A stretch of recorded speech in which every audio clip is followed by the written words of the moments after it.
జరుపుకోవడం జరిగింది రీసెంట్గా. దాంట్లో భాగంగా ఈరోజు పుట్టినరోజును పురస్కరించుకొని ఈరోజు ఈ కార్యక్రమాన్ని ఏర్పాటు చేయడం జరుగుతుంది. ఇందులో అందరూ కూడా ఆయన క్లాస్మేట్స్, ఆ బ్యాచ్లో ఉన్నటువంటి క్లాస్మేట్స్. నేను ఆ స్కూల్కు అప్పటి నుంచి ప్రిన్సిపల్. అంటే మా పిల్లలు ఈ మధ్య కాలంలో చాలా కార్యక్రమాలు చేశాను.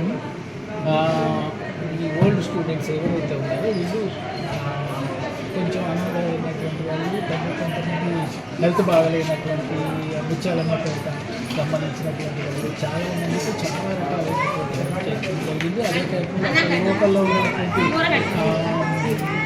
అనాథ పిల్లలు కూడా ఫుడ్ వాళ్ళ ఈ సేవకు ఎవరు కూడా వెలకట్టలేదు.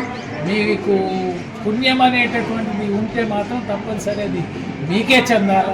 తప్పనిసరి మంచి సేవా కార్యక్రమాలు ఎప్పటి నుంచో చేస్తూ ఉన్నారు కాబట్టి భవిష్యత్తులో కూడా మీ ఈ జన్మాంతరం మీరు చక్కగా ఇట్లాంటి కార్యక్రమాలు చేస్తూ తప్పనిసరి మేమందరం కూడా మీకు చదవబోదడిగా ఉంటామని చెప్పి తెలియజేస్తున్నాం.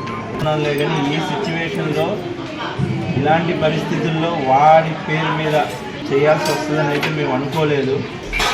ఈ విషయంలో సరే ఎవరికైనా ఒకటే, మనం ఏదైనా సాధించాలి అని అనుకుంటే సాధించాలి, అంతేకాని తొందరపాటు నిర్ణయాలు వద్దు. ఎందుకంటే మా ఫ్రెండ్ 25 సంవత్సరాల మా పరిచయం కాబట్టి అయితే